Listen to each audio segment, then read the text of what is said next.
Good morning, students. Your next topic from the same chapter is noise pollution.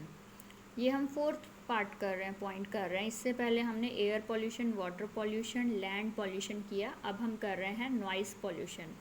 Noise pollution क्या है? जब भी कोई अनवांटेड साउंड हमें इफ़ेक्ट करती है या हमारी सुनने की क्षमता को इरिटेट करती है तो वो नॉइस पॉल्यूशन करता है. एक लिमिट से ज़्यादा जब बहुत ज़्यादा शोर आता है, साउंड आता है तो वो आपको डिस्टर्ब करती है, वो नॉइस पॉल्यूशन कहलाया. Meaning of noise pollution: that form of sound which is unpleasant to the ears or not liked by ear and hearing of which produces unrest in mind is called noise. यही चीज़ मैंने आपको समझाया कि एक ऐसी sound जो बहुत irritate करेगी आपको, अनप्लेजेंट होगी आपके कान के लिए, आपको सुनने में इरिटेशन, आपको वो चीज़ बहुत इरिटेट कर रही है, ठीक है, आपको दिमाग को अनरेस्ट कर रही है, आपके माइंड को अनरेस्ट कर रही है, तो वो क्या कहलाया? नॉइज़ पॉल्यूशन या नॉइस. इसी को हम नॉइज़ पॉल्यूशन कहते हैं. अब इसके कुछ छोटे छोटे पॉइंट्स हमें पता होना चाहिए. The science that measures sound is called auditory science. जो साउंड को मेज़र करती है उसको हम क्या कहते हैं? Auditory science. The unit that is used in measuring sound is called decibel और डीबी. मेजरिंग के लिए जो हम यूनिट यूज़ करते हैं, यूनिट क्या है? Decibel, dB. The instrument that measure it called decibel meter. जो इंस्ट्रूमेंट हम यूज़ करते हैं उसको हम डेसिबल मीटर कहते हैं. साउंड को मतलब कि मेज़र करने के लिए जो हम इंस्ट्रूमेंट यूज़ करते हैं उसको हम डेसिबल मीटर कहते हैं. According to the view point of the sound experts, sound up to 20 dB is calm and quite.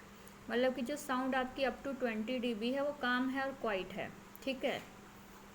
और अप टू 30-40 जो है dB साउंड वो क्या है? स्वीट है. 40-70 dB is normal. From 70 to 90 is loud. From 90 to 105 is noise. और इससे ज़्यादा जो बियॉन्ड है वो भी हार्मफुल है हमारे लिए और नॉइस पॉल्यूशन कहलाता है. तो ये था नॉइस पॉल्यूशन के बारे में थोड़ा सा. उसके बाद हम करेंगे कॉजेज़ क्या है नॉइस पॉल्यूशन के. Next is causes of noise pollution. Causes को आप फिर 3 पार्ट्स में डिवाइड करेंगे. Industrial, second is mean of transport, third is mean of entertainment and four आप अदर कॉजेज़. फोर्थ में आप अदर कॉजेज़ को ऐड कर देंगे, ठीक है. तो सबसे पहले हम करते हैं इंडस्ट्रियल या इंडस्ट्रियलाइजेशन. जो भी है इंडस्ट्रीज़, फैक्ट्रीज़ के थ्रू होने वाला. इंडस्ट्रीज से बहुत ज़्यादा मशीनरी की आवाज़ें आती हैं. फैक्ट्री से भी, वर्किंग प्लेस कोई भी है वहाँ से बहुत ज़्यादा साउंड जनरेट होती है. जहाँ पर लेबर काम करते हैं, कंस्ट्रक्शन का काम कहीं चल रहा है, वहाँ से बहुत ज़्यादा साउंड प्रोड्यूस होती है. ट्रांसपोर्ट कौन कौन सा ट्रांसपोर्ट है जो साउंड प्रोड्यूस करती हैं? जैसे jeep, truck, railway, aeroplane, scooter, motorcycle, ठीक है. एंटरटेनमेंट के कौन से सोर्स है जो साउंड प्रोड्यूस करते हैं? डीजे वगैरह जो चलते हैं, इलेक्ट्रॉनिक इक्विपमेंट्स जितने भी हैं हमारे, इलेक्ट्रॉनिक सब्सटेंस, उनकी मशीनरीज के थ्रू साउंड आना. एंड अदर कॉजेज़ में आप बता सकते हैं जैसे लाउड स्पीकर्स के थ्रू बहुत ज़्यादा साउंड होना, रैलीज़ वगैरह जो नारे लगाते हैं उसके थ्रू साउंड बहुत ज़्यादा प्रोड्यूस होते हैं. और पब्लिक मीटिंग, जब बहुत ज़्यादा लोग इकट्ठा होकर मीटिंग करते हैं और साउंड प्रोड्यूस करते हैं. तो ये सारे क्या थे? Causes of noise pollution. ये सब हमने कॉज किया. अब इसके बाद हम करेंगे effect of noise pollution. Noise pollution के इफ़ेक्ट्स क्या है? Next is effect of noise pollution. Effect को हम 3 पार्ट्स में डिवाइड करेंगे. First is normal effect, second is psychological effect and third is physical effect. सबसे पहले हम आएंगे नॉर्मल इफ़ेक्ट में. नॉर्मल इफ़ेक्ट क्या है?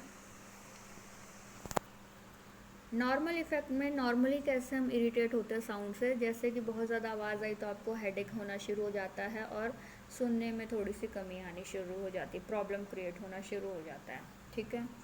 सेकंड है साइकोलॉजिकल। साइकोलॉजिकल मतलब मेंटली प्रॉब्लम आना, मेंटली प्रॉब्लम आना शुरू हो जाएगा, इरिटेशन में प्रॉब्लम आना शुरू होगा, हेडेक होना शुरू हो जाएगा, हाई बीपी होना शुरू हो जाएगा, ये है साइकोलॉजिकल। उसके बाद आएगा फिज़िकल इफ़ेक्ट। फिज़िकल में भी मेंटल प्रॉब्लम आएगा, नर्वसनेस होना, नर्वस हो जाना किसी भी काम को लेकर जब बहुत ज़्यादा शोर हो रहा है। लेकिन सेल्फ कॉन्फिडेंस में कमी आना, ये भी एक बहुत बड़ा प्रॉब्लम है, ये फिज़िकल के अंडर आएगा। तो इफ़ेक्ट को आप 3 पार्ट्स में डिवाइड करेंगे, नॉर्मल, साइकोलॉजिकल एंड फिज़िकल। उसके बाद हम नेक्स्ट करेंगे preventive measure, how to control, कैसे हमने साउंड पॉल्यूशन को कंट्रोल करना है। सबसे पहले जो इंडस्ट्रीज़ हैं उनको कहाँ सेटअप करना है, रेजिडेंटल एरिया से दूर सेटअप होने चाहिए जितने भी इंडस्ट्रीज़ हैं। नेक्स्ट जो साउंड एब्जॉर्बिंग एपरेटस है वो यूज़ करने चाहिए इंडस्ट्रीज़ में, जिससे कि साउंड जो है बाहर की तरफ ना आए। उसके बाद इंस्पेक्शन होनी चाहिए, प्रॉपर मेंटेनेंस होनी चाहिए इसकी, ठीक है, टाइम टू टाइम इंस्पेक्शन होनी चाहिए कि किस तरह के इक्विपमेंट्स यूज़ हो रहे हैं इंडस्ट्रीज़ फैक्ट्रीज़ में। बैन होना चाहिए उन चीज़ों पर जो जैसे प्रेशर हॉर्न्स वगैरह यूज़ करते हैं गाड़ियों में, जो बहुत हैवी साउंड प्रोड्यूस करते हैं, इन पर बैन होना चाहिए। There should be a ban on entry of heavy vehicles, जो हैवी व्हीकल्स हैं उनका शहर के अंदर या हॉस्पिटल्स के आसपास वाले एरिया में बैन होना चाहिए, क्राउडेड एरिया में भी जहाँ पर ज़्यादा से ज़्यादा लोग रहते हैं। Next, more and more tree should be planted, जितना हो सके प्लांटेशन करना है रोड के आसपास, क्योंकि इससे भी साउंड जो है वो एब्जॉर्ब करते हैं प्लांट्स, रेजिडेंटल एरियाज़ के आसपास भी, इंडस्ट्रियल एरियाज़ के आसपास भी, ताकि कम से कम साउंड जो है बाहर की तरफ प्रोड्यूस होए और जो प्लांट है वो साउंड को एब्जॉर्ब कर ले। तो ये हमने प्रिवेंटिव मेजर्स किए। तो आपका ये चैप्टर यहीं पर ख़त्म होता है, सॉरी ये टॉपिक आपका यहाँ पर ख़त्म होता है। उसके बाद हम नेक्स्ट टॉपिक करेंगे रेडिएशन पॉल्यूशन, जो मैं आपको नेक्स्ट लेक्चर में भेजूँगी। अभी के लिए आपके लिए इतना ही, थैंक यू।